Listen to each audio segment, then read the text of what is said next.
Section 6.3 Interrupted key. A stronger way of using nulls is to insert the nulls into the ciphertext so that they break up the repeating period. A simple way of doing this is first to encipher the message using the polyalphabetic cipher in the normal way. Then each time some trigger event, such as some chosen letter or bigram, occurs in the ciphertext, insert a null after it.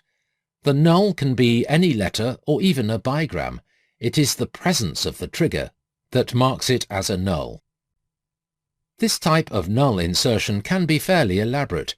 You could insert a null for characters after each W in the ciphertext. For example, ciphertext NPGWSOVKLEWPIDF could become NPGWSOVTKLEWPIDCF after every second H in the ciphertext, after the first A that follows each Q in the ciphertext, one position after the first V, then 2 positions after the next B, 3 positions after the next L, then repeat V, B, L, V, B, L. After each double letter in the ciphertext, or 3 consecutive vowels, or after 4 letters in a row in either ascending or descending alphabetic order. Or some combination of these. The only limit is your imagination. Just don't make it so complex that Sandra and Riva can't encipher and decipher quickly and accurately. If Sandra is supposed to insert a null after every second K and every third M, and she misses one, or puts the null after the fourth M, then Riva may be unable to decipher the message. This method of inserting nulls is rated 4 with standard alphabets and 5 with well-mixed alphabets, assuming, as always, that the mixed alphabets are kept secret. There are several other methods for interrupting the periodic repetition of the key. One way is to restart the key whenever some trigger occurs in the plain text. This is more secure than the preceding method where the trigger is in the ciphertext, because Emily can see the ciphertext but not the plain text. On the other hand, it is harder for the legitimate receiver. When the triggers are in the ciphertext, Riva can just scan through and delete the nulls by eye.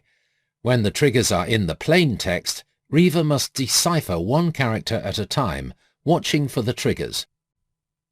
The triggers can be similar to the ciphertext triggers just mentioned, except in the plain text, not in the ciphertext. The action that is taken after the trigger occurs could be skip a specific number of characters in the key, or repeat a specific number of characters in the key, or restart the key from the first character, or switch directions, go backward through the key. Here are examples of these 4 types of key interruption using the key sample and the trigger letter A. This form of key interruption is rated 5 with straight alphabets and 6 when using well-mixed alphabets. The key should not be restarted too often, otherwise the first character of the key will be overused while the last character of the key could be neglected. A stronger form of key interruption is to use 2 separate keys of different lengths. This cipher is strongest when the key lengths are mutually prime. When the trigger occurs, you switch from one key to the other. This method is rated 6 when well-mixed alphabets are used. Here is an example using the keys first and second and the trigger A. This cipher keeps track of which letter of the key was last used. When you switch to the other alphabet, encipherment continues with the next letter of the key. For example, plain text MA is enciphered with the key letters FI, so the next key letter is R. After enciphering RYHA with the key letters SECO in the second key, encipherment resumes in the first key with the key letters RS. This way, all of the letters in each key are used about the same number of times. Section 6.4. Homophonic substitution. Homophonic substitution, introduced in Section 4.2, provides several substitutes for each plain text letter in order to flatten the letter frequencies. The most common method is to enlarge the ciphertext alphabet to provide extra substitutes. Since classical polyalphabetic ciphers employ a fixed 26-letter alphabet, at least for English, they normally do not use homophonic substitution. For a computer implementation using 8-bit bytes, homophonic substitution is easy to accomplish. There are 256 possible values for a byte. The 26 uppercase letters, 26 lowercase letters, 10 digits, and perhaps 32 punctuation marks use up only 94 of the 256 values. Call it 98 if you include the control characters tab, backspace, line feed, and carriage return. That leaves 158 characters that can be used for nulls, bigrams and trigrams, and key interruption. Let's look at how homophonic substitution could be achieved using paper and pencil with a normal 26 by 26 mixed tableau. If you reserve one letter as a trigger letter, that letter will have such a high frequency that it can be spotted easily. The same is likely true with 2 trigger letters. I suggest using 3 trigger letters, each with a frequency of under 4%. Let's call this cipher Trig 3. The letters B, C, D, F, G, J, K, L, M, P, Q, U, V, W, X, Y, Z are suitable. Suppose you have chosen B, C, and D. There are 78 bigrams starting with these 3 letters, that is 3 times 26. You would not use bigrams containing the high-frequency letters A, E, I, N, O, R, S, T, because that would increase their frequency, which works against the goal of flattening the letter frequencies. That leaves 54 bigrams that can be used as nulls, homophones, and key interrupters. Here is one possible set. Here, dash represents a null character, so plain text BD, BL, CC, and so on are nulls. Codes +1, +2, and +3 are key interrupters, meaning skip 1, skip 2, and skip 3 key letters respectively.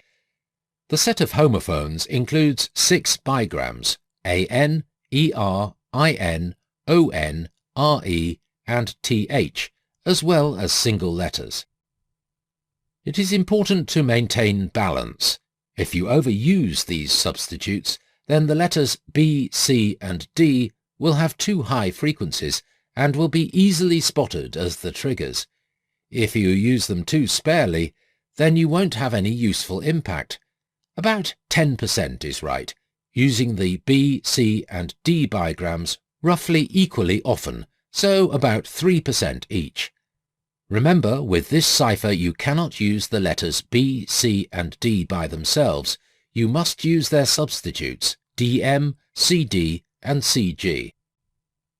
Used properly, with well-mixed keyed alphabets, the Trig 3 cipher is rated 5.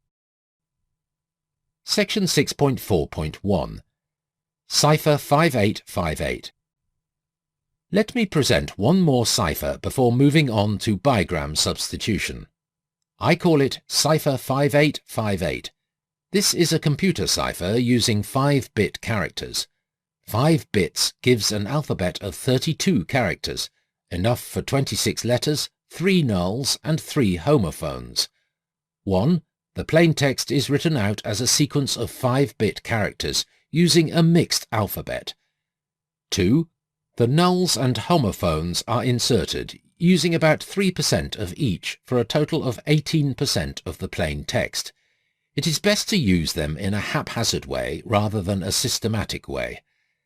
3. The plain text is padded to make its length an even multiple of 8 by adding a null character if needed, and up to 4 random bits. 4. The padded message is treated as a string of 8-bit bytes and a well-mixed substitution is performed. For example, if the message contained 80 5-bit characters, the 400 bits would be taken in order as 50 8-bit bytes.